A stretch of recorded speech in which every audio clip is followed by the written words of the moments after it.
नमस्कार, मैं हूं अर्चित और आप देख रही हैं 29 न्यूज।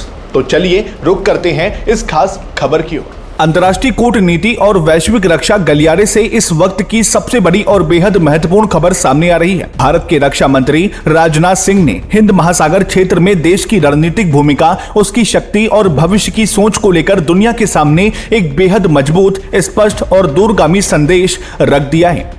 एक उच्च स्तरीय सैन्य और रणनीतिक सम्मेलन को संबोधित करते हुए रक्षा मंत्री ने उन ताकतों को कड़ा संदेश दिया जो इस क्षेत्र में लगातार अस्थिरता पैदा करने की कोशिश कर रही है।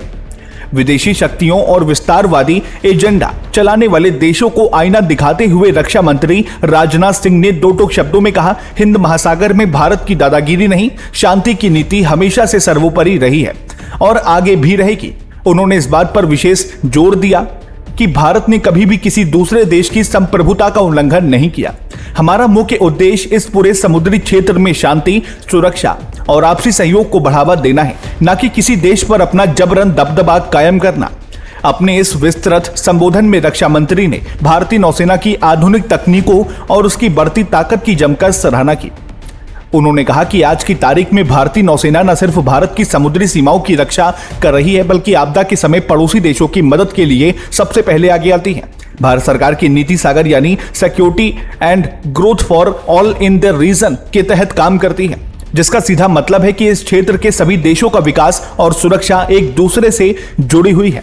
रक्षा मंत्री ने आगे चेतावनी भरे लहजे में यह भी साफ कर दिया कि भारत की शांति प्रियता को उसकी कमजोरी समझने की भूल कोई ना करे।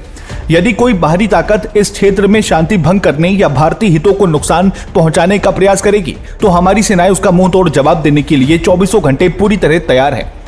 राजनाथ सिंह का यह बयान ऐसे समय में आया जब हिंद महासागर में कुछ देशों की संदिग्ध गतिविधियां और घुसपैठ की कोशिशें तेज हुई हैं।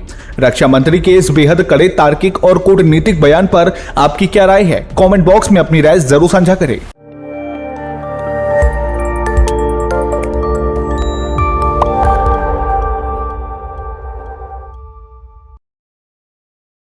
नमस्कार, मैं हूं अर्चित और आप देख रही हैं 29 न्यूज। तो चलिए रुक करते हैं देश और प्रदेश की मुख्य 10 बड़ी खबरों की ओर।